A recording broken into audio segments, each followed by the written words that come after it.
You're watching The Citizen Report, real, in-depth American.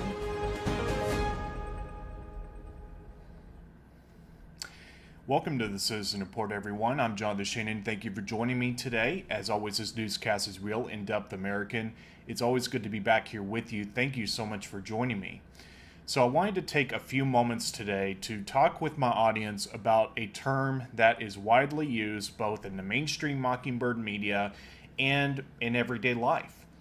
Because a lot of people don't understand, frankly, the language that they're using. And what I mean by that is the origins of the language, its connotations, and all of that. Now, that may seem like a very a non-issue kind of thing, but I think it's a big issue, actually, because this term, and I'm going to just say it, conspiracy theory, is a term that is not always, but is often used in the modern context of things to discredit anyone that questions anything. I mean, it's really kind of open to interpretation, really. It's a term that, frankly, people have a tendency to deploy when they can't really discredit what you're saying, or they just reject out of hand what you're saying. So I decided to do this episode today because I think it's important to take a step back and really, audit the meaning of this term and why we're seeing it being used. Let's be very clear about one thing before I dig into this. There's a lot of psychological operations going on. When you're on social media, when you're on your phone and on social media, it's no secret. They're tracking everything that you do, and they target ads. I mean, this is not stuff that, for most of my audience, this is just review here, but they target ads, advertisements, to what they think you want to see and possibly purchase. And it's not really a secret either that these same devices are listening in to what you're saying in everyday conversation. And, that could be something, just as an example, that in of itself could be used as, someone could use that to say, well, that's a conspiracy theory, except it's not. And then you go up the ladder to, like 9/11, JFK, the Warren Commission, that kind of thing. More recently, Charlie Kirk.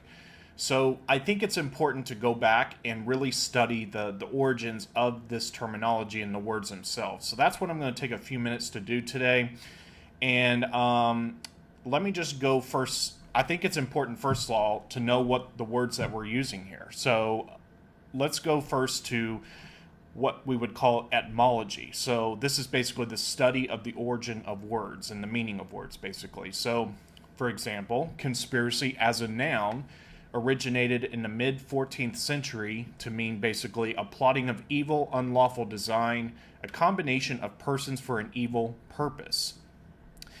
And it goes on there, but you kind of get the idea. Now, let me go now to theory. So theory as a noun originated in about, it looks like in the 1590s. And it basically as a noun means conception, mental scheme. Now, I just want to say how ironic this is. Because when you really think about this, when you hear the word, oh, you're a conspiracy theorist, you're just perpetuating a conspiracy theory, actually in an ironic kind of way, the irony there is technically that's correct, but reverse engineering. Because theory is a mental scheme, okay? So you could say, well, the people that you're alleging is doing something that runs counter to what the narrative is. The narrative is, like a smokescreen or a false flag or what have you.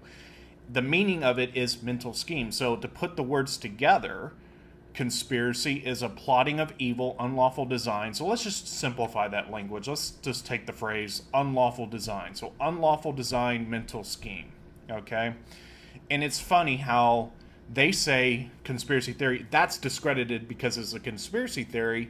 The irony is that you're actually saying, without realizing it, that the person that you're trying to discredit is actually just saying that what they're alleging is an unlawful design mental scheme. So it's kind of funny how, in a way, they're actually giving credit to the same person that they're trying to discredit. So that's kind of a funny way to open that up. Now, what is interesting here is you have the Associated Press, and I shouldn't have to tell you, that's mainstream media, so take it with a grain of salt. But this is how they approach the issue. Conspiracy theory coined long before JFK assassination. So now I'm going to kind of get into what they say versus what the documentation actually says about conspiracy theory. Okay? So, conspiracy theory, in their view, basically, they're saying there's a claim that the terms conspiracy theory and conspiracy theorists were created by the Central Intelligence Agency following the assassination of President John F. Kennedy as a way of discrediting people who doubted the government's official reports. And they claim that in the assessment of the Associated Press that it's false. Recorded use of the phrase conspiracy theory dates back to at least 1863, and it was notably invoked in reports following the 1881 shooting of then-President James A. Garfield, more than 60 years before the CIA was established. An academic review of the digital library JSTOR found the term conspiracy theory had been published at least in a year before Kennedy's death. Now, they go on here, and what I would say is this kind of amounts to a half-truth. So, now, as a Christian, we need to be discerning of how we use this. But for me, I decided to ask Grok, which is an AI, artificial intelligence platform, to kind of research into some of this, the origins of the term. And I'm just going to read as food for thought what it said about the actual origins of it. So it says, an early reference to a conspiracy theory appeared in a letter published in the New York Times on January 4, 1863, referring to an explanation for England's support of the Confederacy during the Civil War. Wider usage emerged after the 1881 shooting of President James A. Garfield, where reporters applied it to discussions of potential accomplices in the assassination, as detailed in a 2018 study by researcher Andrew Mackenzie McHarg from Australian Catholic University. This usage framed conspiracy theory neutrally as an explanatory framework without the pejorative connotation it later acquired. So I bring this up because it's important, again, to understand the words that we're using. And it's a word that's used ad nauseum. People that know what they're using it for, and people that frankly are ignorant of what it actually means and why it's perpetuated, the phrase, I mean. So let me just summarize before I continue. So yes, it originated in the 1800s. There was an early reference in, ironically enough again, a mainstream media publication, New York Times, in 1863. So it gained a wider term of usage of the term in 1881 following the shooting of President James A. Garfield. So, but the way Grok summarizes it, and I've corroborated this through some other readings that I've found, that it was used neutrally. It wasn't inherently used to discredit or speak negatively of people that were alleging more to the story than what's officially put out there or reported. So its early usage basically carried a more or less neutral connotation to it, okay? Now, after the JFK assassination particularly, now there were some intermediate uses in 1962 prior to JFK being assassinated, and even before that, it looks like, I have it somewhere, but 1945. But after the JFK assassination and the Warren, Commission, the report, all of it, that's when the shift began to really take place. Now, of course, you fast forward to today, you listen to the mainstream media, and it's kind of one of those self-evident truths that they definitely use the term in a negative way. So let's go now to this, because this is kind of what I'm building up to. And, I'm trying my best with this broadcast, with every broadcast, to be as factually grounded as possible. And then I say, I'm reading into this, I'm reading between the lines. So, once again, primary source material here. This was as I understand it, a declassified or a release. I believe it was prior classified, now declassified document of the CIA. Okay, this was the subject, and it was basically what would be called a dispatch, and it was the subject countering criticism of the Warren report, and this is in the context of people questioning the narrative with respect to the official story of the JFK assassination. Who, what, where, and why about that. So, again, subject countering criticism of the Warren report. And let's just go down to where, and let me just punch this in here to kind of bring this to the fore here. Let me do this first, okay? So it says, our concern from the day of President Kennedy's assassination there has been speculation about the responsibility for his murder. Although this was stemmed for a time by the Warren Commission report, which appeared at the end of September 1964, various writers have now had time to scan the Commission's published report and documents for new pretexts for questioning. And there has been a new wave of books and articles criticizing the Commission's findings. Now, stay with me, folks. I'm building up to something here. I'm reading this, but I'm building up to a point. Just hang with me for a second. It's important to see the context first, basically. So it says, continuing, in most cases, the critics have speculated as to the existence of some kind of conspiracy, and often they have implied that the Commission itself was involved, presumably as a result of the increasing challenge to the Warren Commission's report. A public opinion poll recently indicated that 46% of the American public did not think that Oswald acted alone, while more than half of those polled thought that the Commission had left some questions unresolved. And it goes on, but I want to get down to kind of the meat of this, what it's talking about here. So skipping down a bit. So let me just read the first sentence of part 2, because this is kind of funny. It says, this trend of opinion is a matter of concern to the U.S. government, including our organization. Yeah, I'm sure it was a concern, or is. Funny. That's funny that they say that. And I'm skipping down here. Conspiracy theories have frequently thrown suspicion on our organization, for example, by falsely alleging that Lee Harvey Oswald worked for us. The aim of this dispatch is to provide material for countering and discrediting the claims of the conspiracy theorists so as to inhibit the circulation of such claims in other countries.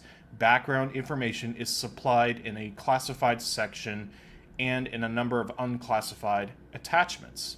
And in part 3, action. We do not recommend that discussion of the assassination question be initiated where it is not already taking place. Where discussion is active, however, addresses are requested. So I'm not going to keep going with that, but you can clearly see, and I'm going to point out a couple things. So first of all, people want to say that the CIA did not originate the conspiracy theory term. Okay, I acknowledge that, but what cannot be, what you cannot deny is the fact that they definitely use the term in a context to say we're going to basically, and they don't say, on my reading of it, it's not that they're saying we're going to label these people conspiracy theorists, but they just inherently label people that question the JFK assassination, the official narrative, as conspiracy theorists. And they say, and this is the very pivotal part, and I'll read it one more time for my audience.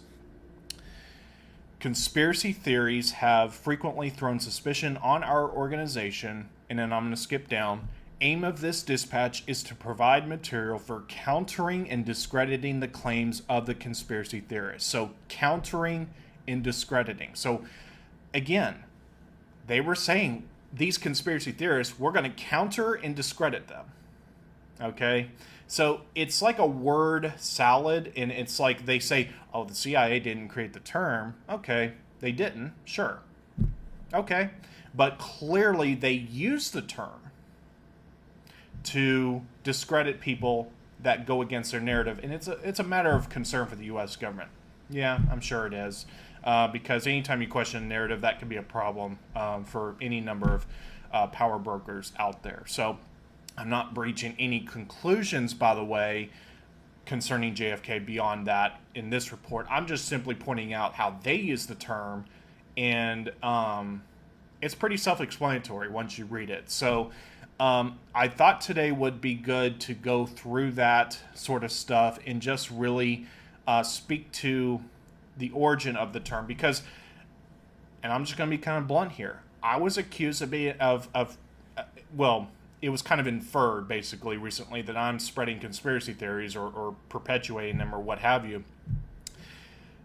I try to be as factually based on the Citizen Report as possible, and wherever I go beyond that and I say I'm reading into something, I try to be clearly labeled as to that.